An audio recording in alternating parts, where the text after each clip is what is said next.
I'm Maria Menounos, and you're tuned in to AfterBuzz TV, the ESPN of TV talk. Now, let the buzz begin. Yes, ladies and gentlemen, it is the AfterBuzz TV AEW Double or Nothing after show, and have we got a show for you. But before we get started and all the shenanigans, hijinks, and flim-flam, let me introduce to you the amazing people I get to work with today. First up, he is the enforcer of the AfterBuzz TV after show crew. Let's hear it for Josh Alonzo. Oh, how we doing, guys? How we doing? Can't wait to talk about this pay-per-view. Super excited about this. I'm pumped. And also, we have the face of WWE Raw AfterBuzz Wrestling and NXT AfterBuzz Wrestling. Let's hear it for Flobo Boyce. Do go on. It's been a couple of weeks that we all hung out together, but we're having the best time ever. It's Double or Nothing, and I'm winning. I love it. And of course, I am your benevolent host. They call me Fancy Jack Farmer, and we have such a packed show for you guys. We don't even have time for an Elite of the Week. We don't even have time for a runway. We got to get right into it. So let's do just that. Folks, Flobo, what did you think of the show overall? Double or Nothing is one of the bigger shows of the year, whether you like it or not. And I found that to be very refreshing, how they're able to make a big show happen with no one really in the stands who bought a ticket. So I was impressed of how each match meant something. Each one can lead to other storylines. Not a filler in that AEW show, but definitely that's main event will stand on its own for a long time to come. Yeah, Josh, this show, we've seen a lot of these empty arena shows, and we've seen a lot of pay-per-views and things in the empty arena era. This one just felt bigger to me for some reason. Am I crazy? What did you think of the show? Overall, you just really don't miss a crowd. Like, you are just sucked into so much of the spectacle that's going on, especially with AEW, the way they're presenting the shows. You almost forget that there is no crowd. You're just sucked in so much by not only the athleticism, but the storylines and the characters overall. I mean, it's just an amazing show.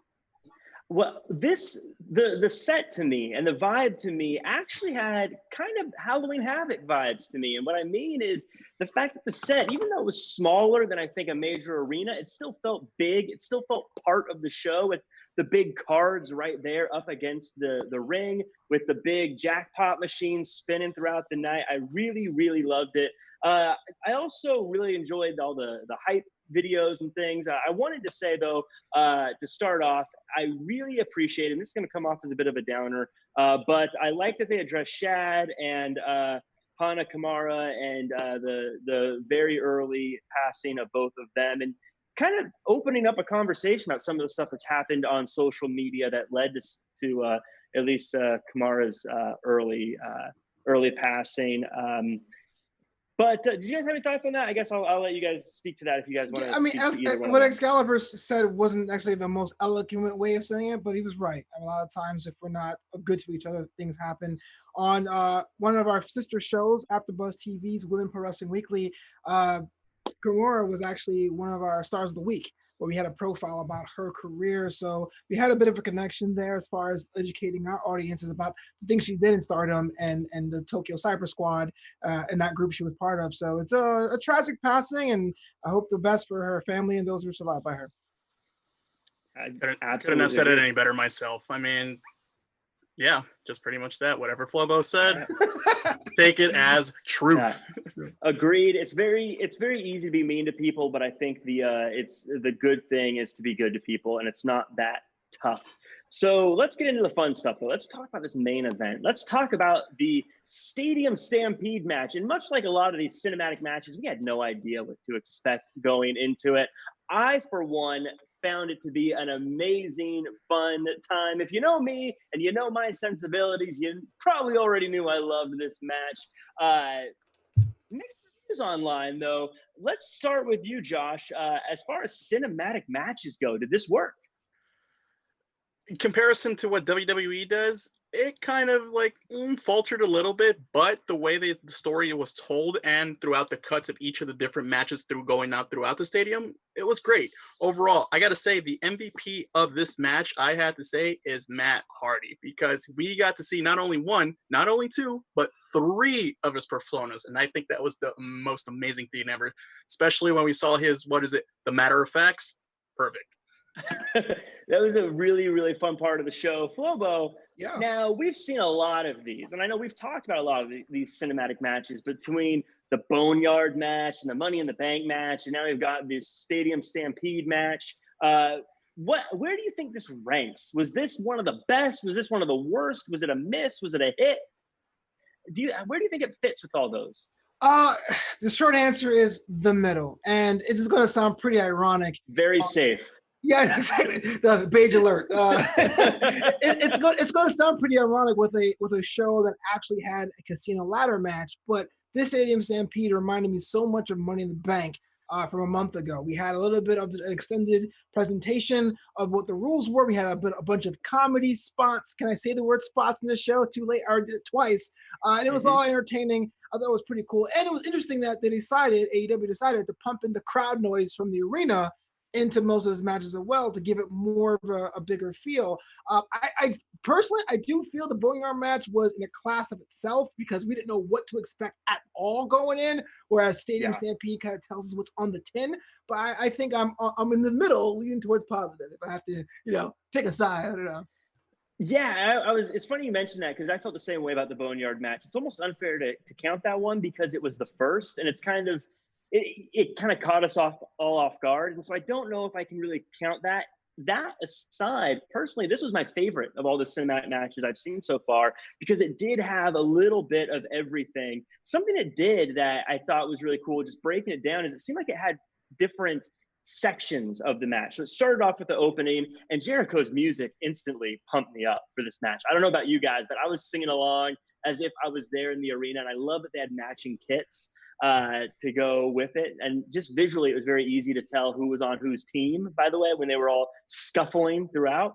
But they had the opening, and then they had sort of the Matt Hardy segment, and then they had what I call the shootout in the saloon segment, and then they had the making fun of football segment before closing it all out. Let's break those down real quick.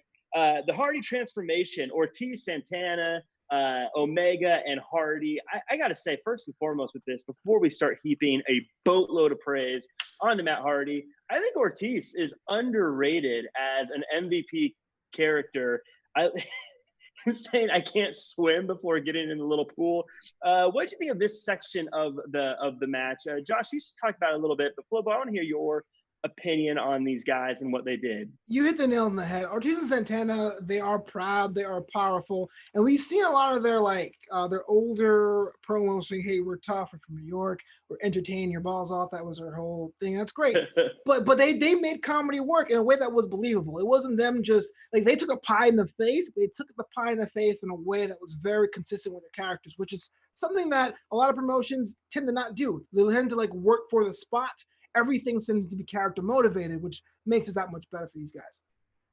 Yeah, they, Josh, what I thought was interesting is Proud and Powerful basically murdered Matt Hardy, and we're about to walk away with him face down in the water. Was that something we're supposed to just forget, that they thought they killed somebody and we're just okay with it? Honestly, what I thought was going to happen, as soon as I saw the wheelchair and the duct tape, I'm like, oh no. And I saw the pool, I'm just like instant dots and connecting. I'm just like, oh no, are we going to actually see a actual snuff film happening? Because if so, this is where I draw the line. We'll see you next month for All Out. But when you see him dunking into the pool and everything, instantly me thinking, I'm just like, okay, this is going to be the lake reincarnation spot right here. But instead of actually being a lake, it's going to be a pool. And then I was kind of excited to see what iterations of Matt Hardy we saw. We saw Damascus. We saw, I guess you could say, 2 Extreme Matt Hardy. And then when I saw version 1 Matt Hardy, I'm pretty sure I could speak for all of us here. Super exciting to see that, especially with seeing the little factoids in the bottom right there. And I believe he said that he can hold his breath for about 348 seconds or so, give or take. Yeah. It was fun, and it was a good way to sort of play with those things and the different characters and let Matt Hardy be that broken character he is. I love the little spot, by the way, of throwing Santana into the ice and saying, that will help with your inflammation. But shifting to that, this was my favorite part of the night, the shootout in the saloon. Hangman Adam Page. I'm going to confess something to you guys. Well, Flobo, you already know this. As AEW was getting going and they were building up to a Hangman Adam Page versus Chris Jericho title match, I was not on board with Hangman Adam Page. I was like, I don't get it. This guy is not the star they think he is. They have made me such a believer in Hangman Adam Page. That was one of the coolest things I have ever seen in wrestling. The horse was fun. Don't get me wrong. It's funny he went to a bar. Don't get me wrong. But the whole scene starting with Jake Hager walking in and Hangman just sitting there saying, are you here to fight or are you here to drink? And then pouring the drink and then taking a drink first and him running him over the bar. It was the best fight scene, in my opinion, of this whole thing. Flobo, are you a believer in Hangman Adam Page? I was always a believer in Hangman Page, but I will agree with you, Jack. That run for the AEW title made me go, I don't know. But I mean, the moment when we were all told to stay inside our homes, to stay safe and stay healthy, and Adam Page did a video about him at home with the Dynamite theme and the colored like fireworks going around while he's like playing on his PlayStation. I was like, this guy knows it. Timing is on point. The character motivations are on point. I do like the fact that you had Hager just saying like, I'm not gonna fall for this, but being the guy taking the fall anyway. So to me, I think I made a point for everyone. I think coming out of this, I'm not sure how long the Omega Hangman Page tag team is gonna run, but if they were to break off sooner than later, I can see Hangman Page now being a star or being a single star. So yeah, they had, by the way, Hager to me felt like he took a big L when he lost to Moxley a few weeks ago, but he took a bottle to the face and shrugged it off before taking on both the tag team champions, before eating a assisted buckshot lariat over the bar. Josh, is Hager a monster we expected him to be? Did this build him up, even though he kind of ended up knocked out over the side of the railing? I think he hit the nail on the head. I mean, when he took that loss to Moxley, it kind of just deflated his stock a little bit. And then seeing him being beat up at the bar kind of dipped it a little bit. But the only saving grace is it took two guys to take him out, not just one, not just Adam Page. Hangman and Omega. Yeah. Not just Adam Page himself, but it actually took Omega just to come along with him, just to double team on him. And I think that still makes him look strong in a sense where it not necessarily takes only one person, but you need to have more than one person to kick someone's ass like that. Yeah, and the thing about Hager too, I agree with you, Josh. That match, and you, Jack, that match with Mox a couple weeks ago made you go, man. But he has the advantage of still being an active MMA competitor. If you beat someone in the face next month on pay-per-view, then cool. There's your footage. I mean, honestly, all it takes to really invigorate Jake Hager is for him to have a dominant run against, I don't know, a slew of jobbers and maybe someone at like upper mid card notable, and then that way it'll just be inflated, and then it's kind of like the Brock Lesnar syndrome. He needs to, even if he takes an L, let him run through a couple people, build him up, and then he'll be main event ready for that. Slew of jobbers. The slew of jobbers. That's the name of my new stable. Slew of jobbers. So Jericho and Sammy Guevara were taking on the Young Bucks. And this was just pure fun, I thought, between the cheerleaders cheering for Sammy and Jericho pulling all the football references out, throwing flags and going for the review, and the Bucks jumping off the goalposts and doing 100 yards of Northern Light suplexes. I know, Flobo, you were smiling when you saw that because your favorite move of all time is the Northern Lights. I pop for anyone doing Northern Light suplexes. I mean, the love, man. Well, that'll definitely move the chains. I also loved how Sammy Guevara woke up on a sprinkler that was spraying him. This just seems silly to me. I don't think any of these guys really needed much as far as going forward, and so they just had fun with it. Josh, was that the right call? Just have fun with it. You don't need to. We don't need to make Jericho look any better. We don't need. Yeah. Think about it this way: if you were to have just like a serious match in like an empty stadium, it's just going to be super centered in a ring. But the fact that they let these guys have a little bit of just their personality and their characters and just to have fun with it. I mean, who in their right minds wouldn't want to run around in an empty football stadium? I know I would. If it was just like, hey, I'll give you the keys for this, have fun. I'd be like, all right, I'm gonna run around. So why not? Let them have fun. Yeah, So, I was what? Sorry, Jess. No, go ahead. Go ahead. No, I was actually watching the match in the moment. I was like, this is kind of cheesy, but I thought about it. Here's the genius of AEW. If you really want to think about it, they in past pay-per-views and past experiences, main events have been so brutal that states have been judging whether or not to even come back. But you found a way to find a match that was extended, entertaining, and technically playing by the rules while keeping your edge. Genius. Yeah, I thought it was really fun, and the of course it ends with Sammy Guevara taking the one-winged angel off the top of the stadium down through the floor. The only person that probably was more frustrated than Sammy Guevara having to take that fall was probably Darby Allin, who jumped off a high spot earlier and had everyone forget all about that after Sammy Guevara falls so far.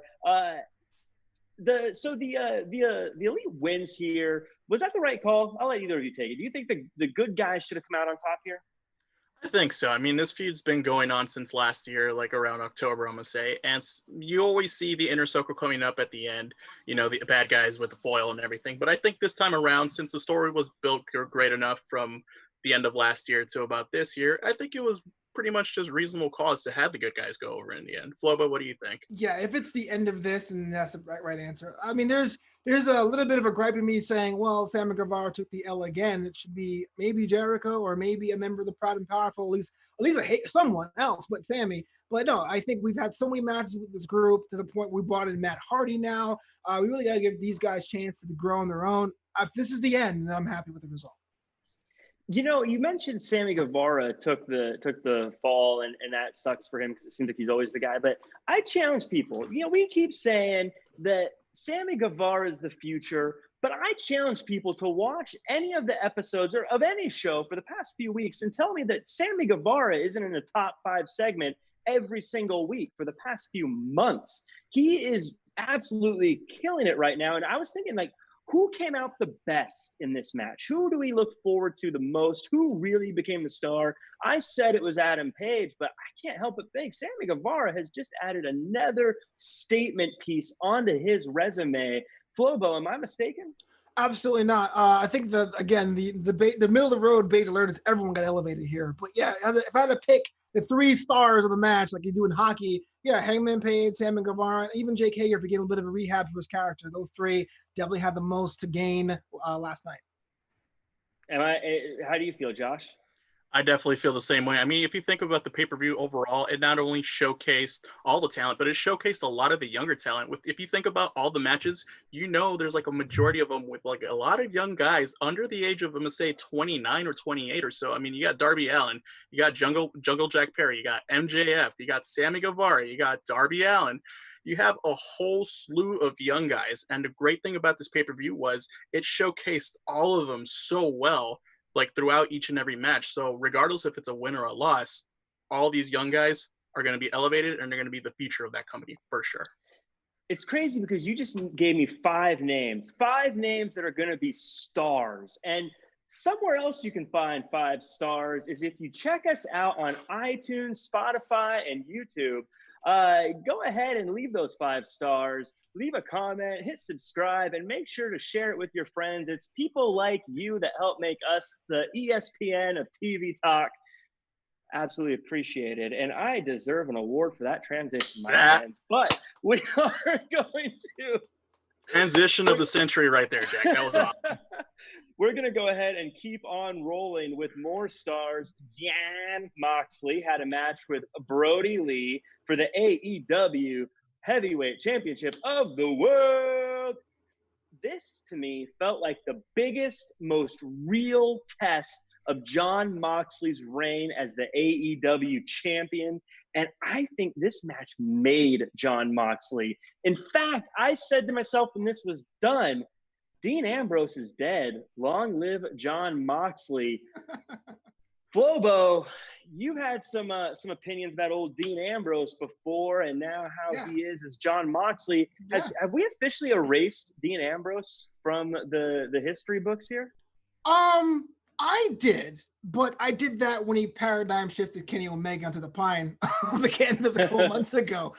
This match here was brutal in a whole different way, and it was great. I think you're right. If you look at the guy in the ring now, he's Jon Moxley. Sidebar, I kind of cringe when I hear Jon Moxley because all I can think of is Jon Cena from back in the day. But the match itself was good. Yeah, Jon. It was great, and I do think Brodie Lee can hang. Again, the slight demerit I could even say is where does Brodie Lee go from here, which we'll discuss in a second. But I think the match itself was great. There was some blood play, but not too crazy. It was befitting of what the AEW title stands for, and meaning what you have to give to either win it or defend it. Or in Jon Moxley case, both, because he lost the title by theft and got it back by a pinfall. So props to Jon on that one. Yeah, Josh, watching this match, I saw Brodie Lee. He had some new attire. I'm a big fan of the new attire. People who know me know that I take ring attire very seriously. I thought these two had great chemistry. It felt very much like a Jon Moxley match. Jon Moxley being the kind of guy that is going to always have big moments using the environment around him. Did you enjoy this match as a match? Just straight up match. I did, yeah. And of course, just taking back some of the words that I've said in the past few weeks, I was very critical on Brodie Lee taking this match because here he comes in, not ranked whatsoever, and just already giving the main event shot already for the belt. And at first, I was just a little hesitant, but watching this match, I was just like, if this is the beginning of the feud, I'm all for it. Like, he can have that pass, bypass all the rankings and whatever the AEW is doing, and just go for the main event because this match legitimately put both of these guys really top tier, especially John. I was going to call him John Cena. Jon Moxley just puppeteering, and then that spot with the paradigm shift into the stage. Oh my goodness, made me think of Taz versus Bam Bam Bigelow Heatwave ECW '98. Whoa, that's a deep cut, bro. Yes. Getting it in there. Yes. Yo, Bobs.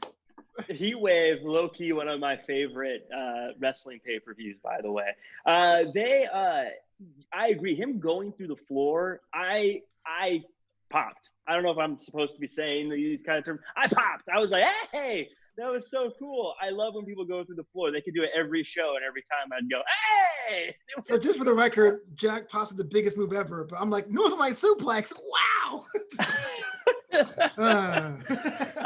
It explains our personal preferences on wrestlers as well. But something that happened, I was thinking about this. I guess before we get into Jon Moxley winning, Brodie Lee, he takes the paradigm shift through the floor. He gets up. He takes another paradigm shift, kicks out at 1, takes another paradigm shift, counts out at 2, or kicks out at 2. 3 paradigm shifts didn't put him away. It wasn't enough to win the match, though. Flobo, does because he went through so much, does Brodie Lee keep his big, scary, unbeatable monster status, or did this set him back? I would say if he had lost by pinfall, but the way that Brodie Lee tapped out, I'm starting to question that. And maybe that may be a storyline beat. Maybe it might be a rebirth. Out, by the way. Oh, sorry, it's pass out. Right. Tap. He napped. He didn't tap. He napped. It's important. It's important. It's important. No, you're right. I stand corrected. But what I'm saying is, seeing that happen, you have to give me a storyline reason to think he's as scary as he was before. Maybe the Dark Order can have a remix or something, or a reincarnation or something. As it is right now, yeah. Sorry, DJ mode. As it is right now, I'm not as afraid of Brodie Lee seeing Jon Moxley just straight, do one of those things for him. So what is next for the Dark Order? Because something I'm kind of thinking might happen is if I'm Evil Uno and I'm Stu Grayson sitting at home, I'm thinking to myself, you kind of kicked us out. You acted like you knew what you were doing. You came in like the big boss, and you just got choked out. Josh Alonzo, do we need to see some dissension in the ranks here in the Dark Order, or are they yesterday's news? I think give it a few more weeks or maybe a couple more months, and then we can start talking Dark Order, Hollywood and Dark Order, Wolfpack, and then that's where we can go in and just like say, all right, let's pick our sides, guys. Always go Team Hollywood. Now, Flobo, I want to ask you, because you're a story guy. You appreciate good storytelling. As they were building up to Moxley versus Hager, they talked all about Jon Moxley's MMA training. And here he is, retaining with a chokeout. Is this them paying off a little bit of a a storyline here, or am I just digging too far into it? Absolutely. If you're thinking about the growth of Jon Moxley, the AEW champion, every single match, every single promo is built onto it. I would say Jon Moxley is the best written, not booked, written champion in North American professional wrestling far and away. The thing is, when you're someone that strong, you got to get talent that can go with them. So you look at who's available and you say Brodie Lee, which is a good choice on paper. Brodie Lee is still so new. I worry about him. So Jon Moxley's great. MMA training. He could probably work a gun if you gave it to him. My concerns is my man Brodie. What happens next for him?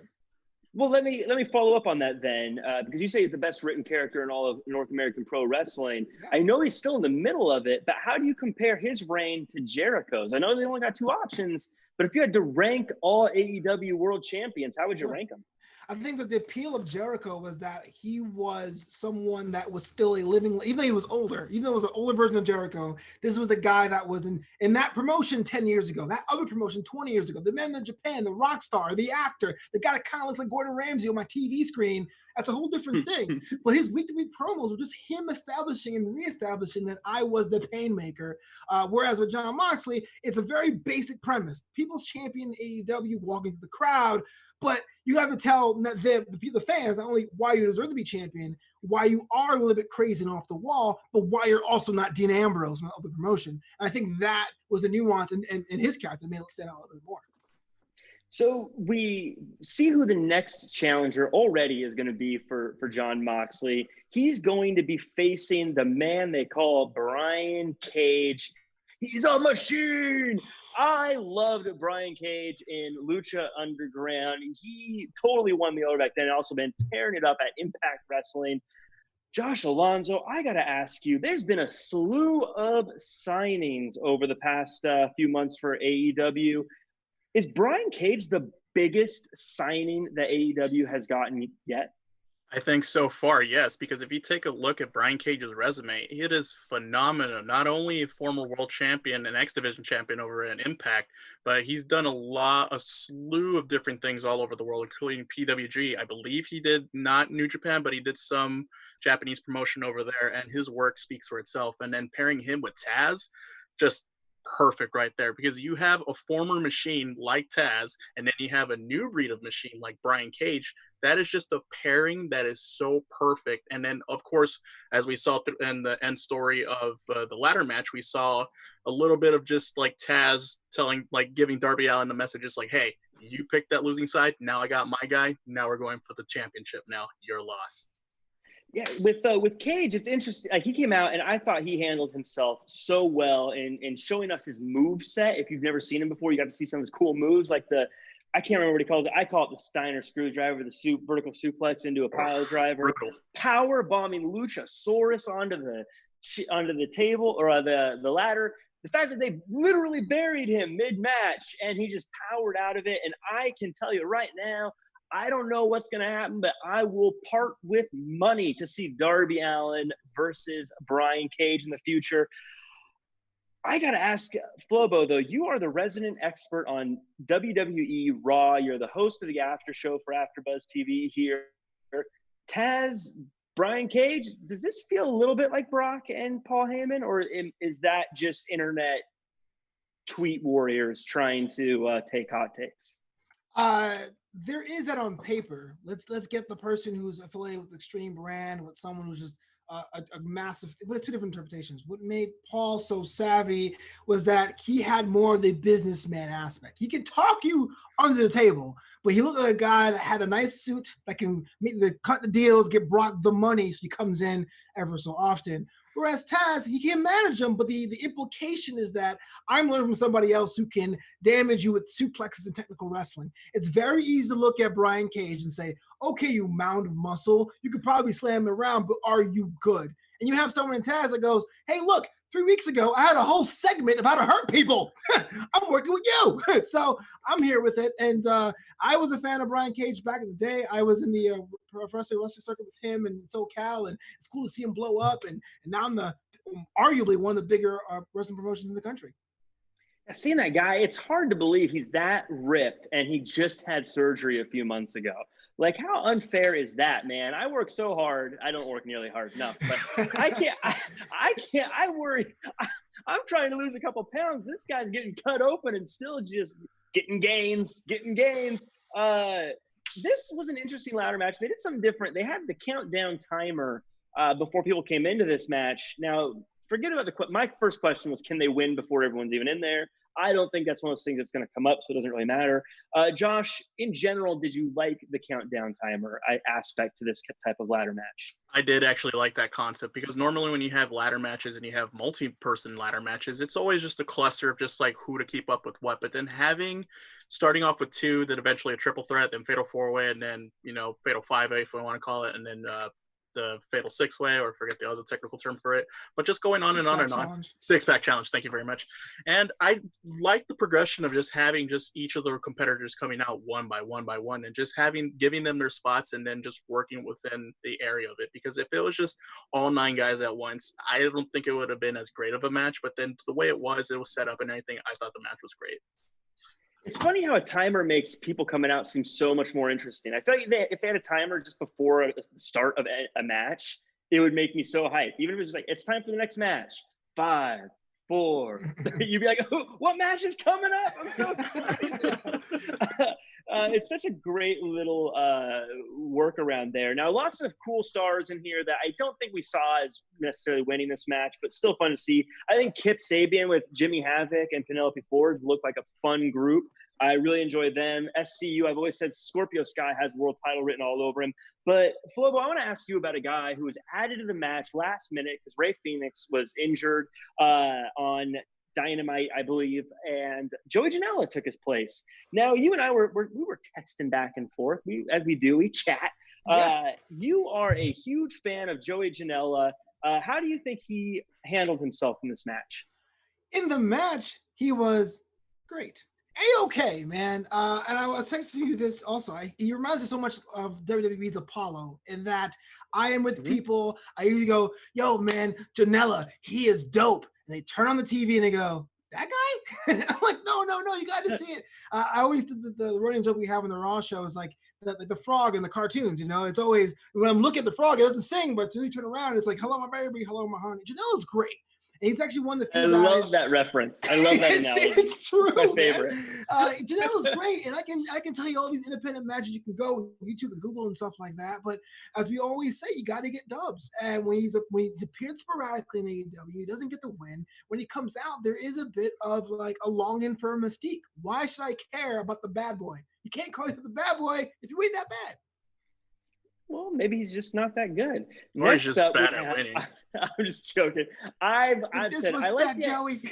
I like Joey Janela. I think he needs. I've been saying I think he should be in a tag team because I think he could make someone who needs some character pop a little bit more. But I want to talk about a guy who's got character. I want to talk about a guy who has been blowing our minds for a long time. Darby Allin. A lot of people expected him to win this match. I think outside of maybe mystery competitor who always usually comes out on top in these kind of things. But Darby Allin, one of the biggest spots of the night, skateboarding off the very tippity top of that ladder. And when I say top, I mean the tippity top. People, not like where they got like the back of their knees against the top. I mean, he was on the top. And he skateboards down, and it doesn't work out for him. Now, I think even though he lost, this still came off great, because I'd still love to see Darby versus Mox. I'd still love to see Darby versus Cage. I think Darby proved to be great against anybody, but him not winning, Josh, was this a missed opportunity on AEW's part? I don't think so. Like what I stated earlier about this being a showcase for all the younger talent, they still got a lot of time with Darby Allin. I mean, he is such a character. Although he doesn't speak, there's a lot of people that relate to him because he is the introvert, he is the outsider, he is the punk rocker, whatever you want to call him and everything. So he definitely has that mystique, sort of similar to what Jeff Hardy had, where we rooted for the guy. We rooted for the guy that was definitely a daredevil.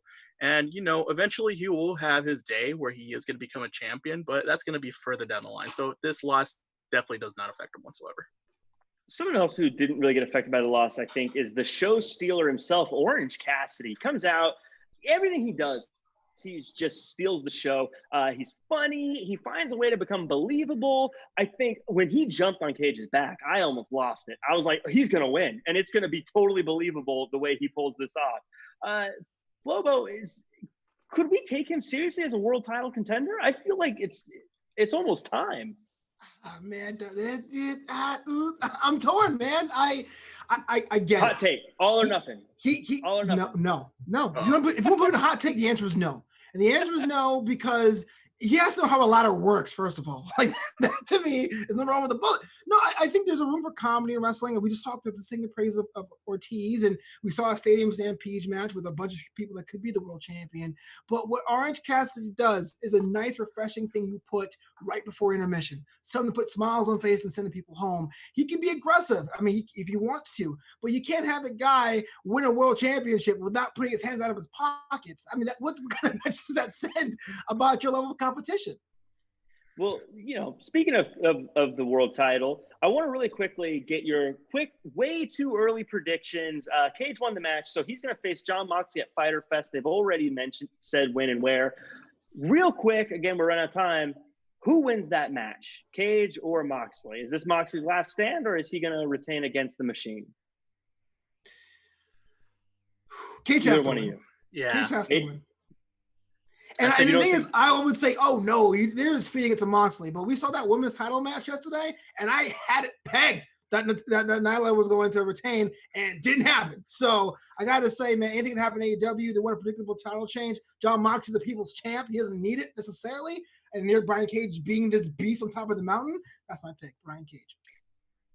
Rose and Shida are coming up next, but doesn't that become too predictable real quick? I mean, you have Jericho, who's the champion, and the new guy that was signed in the second defense is the one that takes the title. This would be the new guy that signed taking the title. Is that kind of the exact same thing that happened to Jericho? If you could sit back, if you're asking me, Brian, you can sit back and argue that till you're blue in the face, but that's how MMA works a lot of times too. And I think AEW is going for that kind of unpredictability. So you may say, okay, yeah, the last three guys, that's a pattern, but I think it's trying to say, hey, look, any given night, anyone is good enough to take you down. That's how MMA works. You hear that, Mox? You live by the sword, you die by the sword. We have Nyla Rose taking on Hikaru Shida for the Women's Championship, and I'm going to say it now. This is the match that will define the AEW Women's Division for years to come. Right from the start, very physical, very hard-hitting. Josh, I'm going to jump right in with this. Was this Nyla Rose's best match? Possibly it may be, because we see a stylistic difference between two of the competitors right here. We have Nyla Rose, who is very just like the power-driven, just dominating type of force. And we got Hikaru Shida, who is more or less the finesse type and has her striking abilities and everything. And one of the biggest critiques AEW has had is that their women's division hasn't been highlighted, or it's not that strong. But as we saw within the past month or just the past few weeks, it's been really building up. And I think this is pretty much just like, hey, the women are here and they're here to kick some ass. And this match was so phenomenal from the beginning of Nyla just dominating until the very end, where just Hikaru Shida was just pretty much having her comeback and everything. This was just pretty much a great match overall. Yeah, the title looks so good on Shida. I thought her outfit looked cool. I don't know if it's a tribute to someone. It was different than what she usually wears, but I thought it was a cool pay-per-view setup. I think that, like I said, the title looks good, and I'll be honest, she's been the heart and soul of the women's division for a long, long time, and I think she deserves this win. I think she is great as champion. I think this is a new era for her. I think it's a new era for the women's division in AEW, and I think that any argument that the AEW women's division isn't set anymore is completely outdated. Flobo, is that true or false? Am I crazy? You said a lot of things. No, I think the critique is wrong now. I do think the critique is wrong. It was weird because when Nyla Rose won the title, we call that the new era. So now we're in a third era. But I really think the match tonight. I didn't like how it finished, specifically the pinfall. But what I liked about the match is before the match even started, you had Hikaru Shida come out with your music, different posturing, understanding how important this is. We sit there on Monday and Wednesday nights on the after shows of Raw and NXT. Hands out, mouth agape. How do we build new stars? Well, that's how you do it. You have a talent go out there and go on a winning streak, beating people from different styles and sizes and shape, and say, hey, look, she may have a shot against someone who literally calls herself a beast. It could have gone either way. And on Thursday, as late as Thursday, I would have put money that Rose was going to retain. and she did it, which I thought was pretty amazing. So we're asking what this AEW women's division look like? Well, it's fighting spirit, right? It's really how far can you be pushed until someone gets a pinfall or a tap or snap, going beyond the pales might be AEW's calling card. Mm-hmm. This, I love that you say that, the fighting spirit. I think they would agree that is a perfect analogy for what that division brings, and I think this really sets a tone for them. Another division that had its tone set last night was the TNT Championship. Now, real quick, Flobo, you and I, we chat about titles and designs all the time. What are your thoughts on this belt design? Now, it's not finished. They say they're going to add some gold to it. Do you like the title and how it looks? One, and two, if it wasn't finished, should they have not shown it?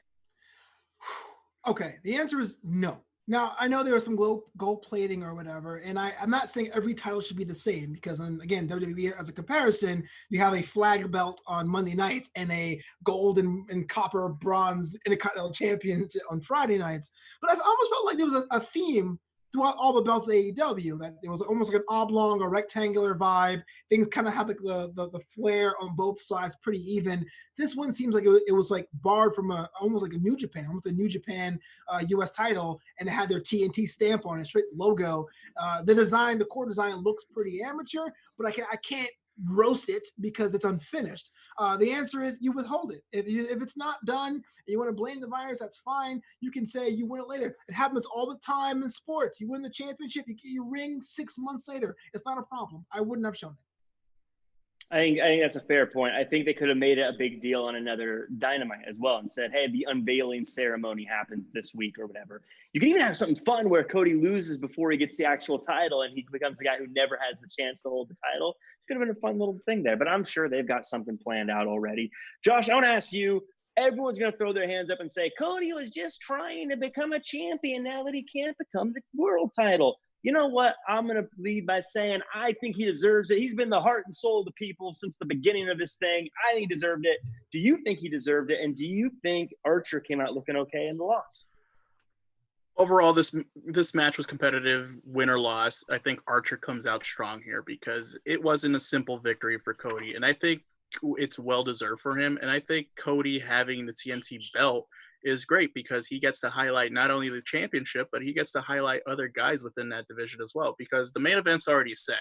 We needed someone to have control of the mid card. And then with Cody being a superstar that he is with the mid card title, I think this really is a great time to elevate a lot of the guys that we don't see, or maybe a lot of the times we're on AEW Dark. That would be a great place to defend that belt and just really elevate a lot of the guys within that corner, because it reminds me of what John Cena did with the U.S. title, with the U.S. title open and everything like that. It's a great way to have all these talent just to really just, present themselves to a more mainstream audience that a lot of people are not familiar with. So Cody with the belt, good decision overall. The belt itself, not the greatest looking thing in the world.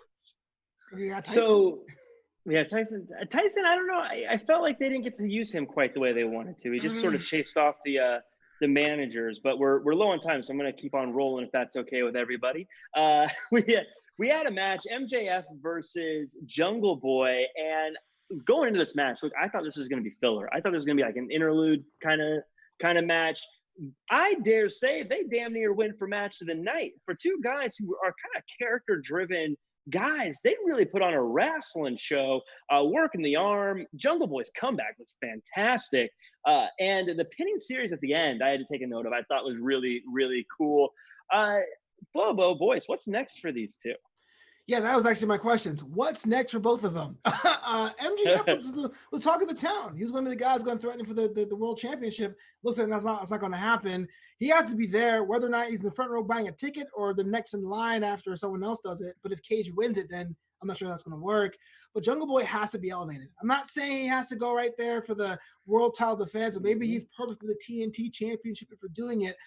But you can't put someone out there and being the workhorse and not award that the way he's been giving out consistently good matches with our high octane, have good energy, make you feel on a character level, and technical as well, defying what a boy can do.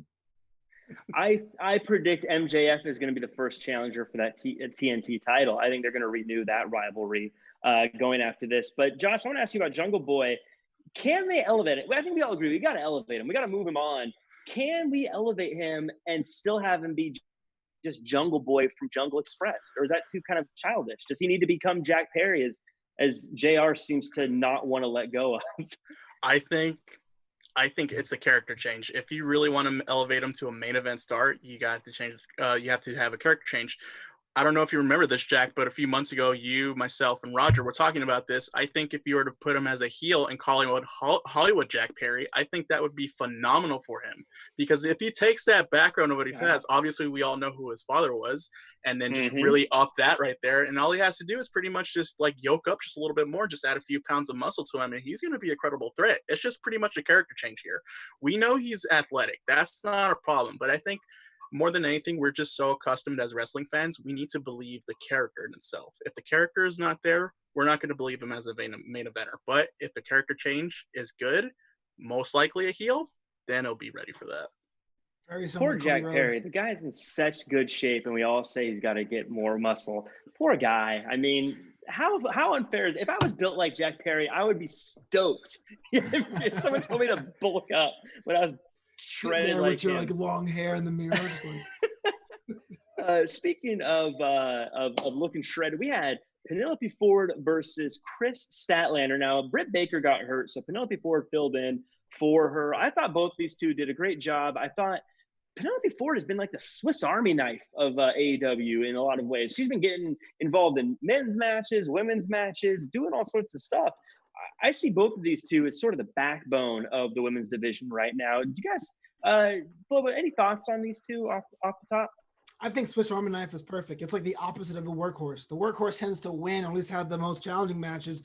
But like Penelope Ford is someone you go, okay, she's going to give me a good time, but not really a credible threat. She needs wins on her own against really strong competition. I don't know if you're going to bring in like Allie Kay or any one of those girls as well, but I really think of that faction between her and Kip. She could be the one that would be the attraction if given the space to do so. Yeah. Real quick, again, because we're low on time here. Spears lost to Rhodes. Josh, this was fun and silly. Kind of feels like Sean Spears is over though, and not in the wrestling term kind of way. Are they just? Is he kind of just done, or are they just using him to fill time? What's going on with Sean Spears? It's such a shame what they're doing to Sean Spears. I mean, you take a guy who many of us could agree was underutilized in the WWE as Ty Dillinger. We knew that he's talented. We knew that he's a phenomenal wrestler. It's just unfortunate now they're kind of doing the same old thing here in AEW. I really don't know the solution for Sean Spears. I mean, we saw him literally get beat in his underwear by Dustin Rhodes, which is not a problem because Dustin Rhodes is a phenomenal wrestler, but this is kind of just like a throwaway feud. This was really nothing that Sean Spears could have walked away looking better. If he lost, which he did, doesn't make him look better. If he won, so what? So at this point, Sean Spears is kind of dead in the water unless they revive his character somehow. Yeah, it's strange. Real quick, before in the buy-in, we had Private Party versus Best Friends, number one contender on the line for the tag team titles. Private Party, I feel like I haven't seen Private Party in years. And unfortunately, I love them, but I feel like they lost a lot of momentum coming back. Flobo, do you see them in title contention? I mean, they lost, so they're not. But like, do they have a lot of work to get back and going again? Before the crowds were all dispersed, my problem with them is they're not considered serious. You can have the party boy theme, but I'm not going to take you seriously if you're billed at 40 ounces of vodka, vodka cranberry, or what have you.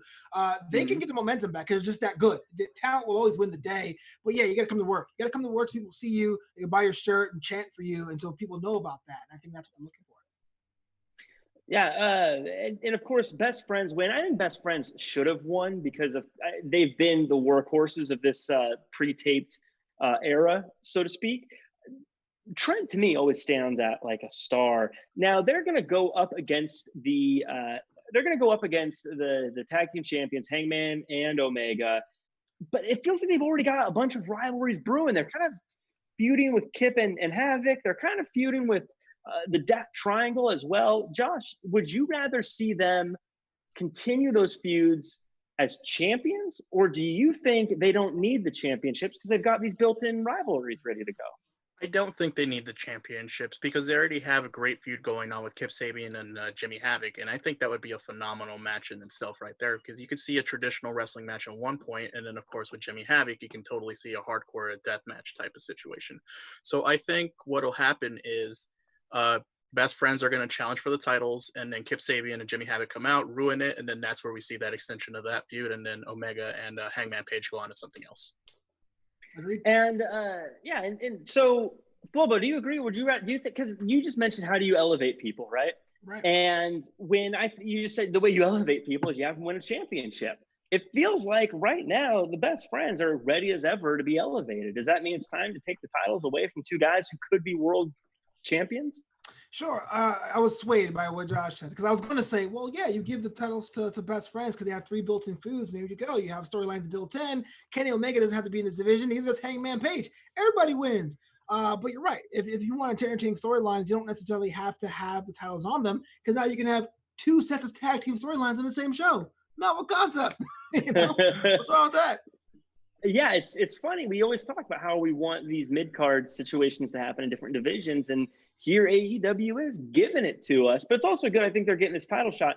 I, for one, don't want to see Hangman Adam Page and Kenny Omega break up anytime soon. I feel like they're just getting started. It reminds me of NXT with the Broserweights a little bit, and how they were sort of an odd couple. I loved the moment of Hangman and Kenny pouring each other a drink at the bar, and one was milk and one was some kind of booze. I don't know what it was. But Flobo, do you want to see that team continue, or do you want to see them just get to the point and see this team implode? I think Kenny Omega is a perfect foil for Hangman Page, which is funny because I think you say the opposite. But I want more Hangman. I think Kenny Omega is a perfect, like, chill out Uncle Hangman, So yeah, more of them. I'm all for it. So that's kind of all the matches that went down at the show. Overall, based on all the other shows we've seen during this empty arena, where do you guys, Josh, we'll start with you. Where do you rank it? Would you say that this was like, I'll spoil it. I think it was the best. I was excited the whole time. I forgot there wasn't a crowd. I think they nailed it perfectly. But Josh, am I crazy? Am I losing it? Am I nuts? You would be crazy if you would think that this is not a great show, because the thing that AEW does best is they don't have pay-per-views going month to month to month. They have these pay-per-views spread out sporadically, and so you see a lot of these stories grow progressively naturally, which is great because you get to really invest your time into each of these storylines, into each of these characters, and I think that's really what the key was, that we need time for everything to soil in. It's like when you're marinating a piece of steak or a piece of chicken, you really got to get those flavors in it to really appreciate that taste, and that's what that taste was yesterday. But overall, great show. 3-day weekend barbecue over at Josh's place, by the way. Got it. Flobo, I know your heart is with the WWE, but how do you think old AEW stood up this weekend? I can't believe I'm saying this, because this is going to sound weird saying it out of my mouth, but when it comes down to atmosphere, Double or Nothing was bigger than WrestleMania. WrestleMania was 2 nights. What? I guess maybe it was the open air arena, maybe it was the crowd and piped in crowd announcers, maybe it was committing to the theme fully with the stuff in the crowd. And the matches were great. Granted, you can't do Cody Dustin 2. A year has passed. What we got instead is something that's completely unique and perfect for this time. So as a pay-per-view, as a show, as a promotion, all successes across the board. Yeah, I think, it's funny. I was chatting to some of my smart and cool friends about what they thought of the show, and we all seem to agree there was a combination of the production, the props, and all the stories just contributed to this atmosphere that really made everything feel special. And I think a lot of it has to go to just the planning and everything they did to get here. I give it a Jack Farmer official 17 stars. Out of who knows? I don't know. You got to keep watching and do the math, I guess. I don't know. I make it up. Who cares? It's stars. It's made up. Just enjoy it. Overall, it was a great show. I appreciate everyone, as always, for joining us. I think that'll do it for us. Josh, why don't you do the world a favor and tell them where they can find you online and all that good stuff? Of course, you guys can find me at all the social media platforms at JOAL323. And before we go, quick shout out to people in the chat. We got SwitchFan94, we got Emma Rose, we got Eric Clark, we got Haywood Wong, we got Charlene, we got Anissa Barr in the chat. We also have Mike and Zeno Hour, and we also have all the usual suspects, including Joseph Boza as well. So thank you guys so much for checking us out. Hope you guys have a great night. Yeah, you guys who are here with us live, it's always such a treat to have you, and it's always something that I like to go back and look at the chat and see what everyone's chatting about. I get distracted. It's hard for me to type and talk at the same time. Most people, I can't do this number very well, but so we appreciate you being here. Flobo, where can they find you online? Hey, you can find me on Twitter at Flobo Boyce, on Instagram at Flobito, and of course, Flobito.com. But every Monday night and Wednesday night, AfterBuzz TV Wrestling and Sports, the Raw After Show, the NXT After Show, this guy is on your screen. And of course, I am your host. You can find me, Jack Farmer, at jackcfarmer.com, as well as at Real Jack Farmer across all social media. You can also check me out on the AfterBuzz WWE Raw After Show every Monday at 9:15 Pacific Standard Time, as well as the AEW Dynamite After Show every Wednesday at 8:15 Pacific Standard Time, as well as Jack and Flobo Wrestle with Your Questions. It's a Thursday special where we answer any old random crazy question you guys throw at us. Also, you can check me out playing with Smart Button at smartbutton.com. Get yours today. It is a treat, so treat yourself and get one. I think that'll do it from all of us. And until next time, as always, folks, do your best and be yourself. Our founder, Keven Undergaro, and me, Maria Menounos, would like to thank you for tuning in to AfterBuzz TV. Remember, we're not just the first, we're the biggest in the world, and we're the only destination for all your favorite TV shows. Whatever you crave, we've got it. So go to AfterBuzzTV.com and check out our lineup. Buzz you later. The views expressed herein are those of the hosts only and do not necessarily reflect the views of AfterBuzz TV or its owners or principals.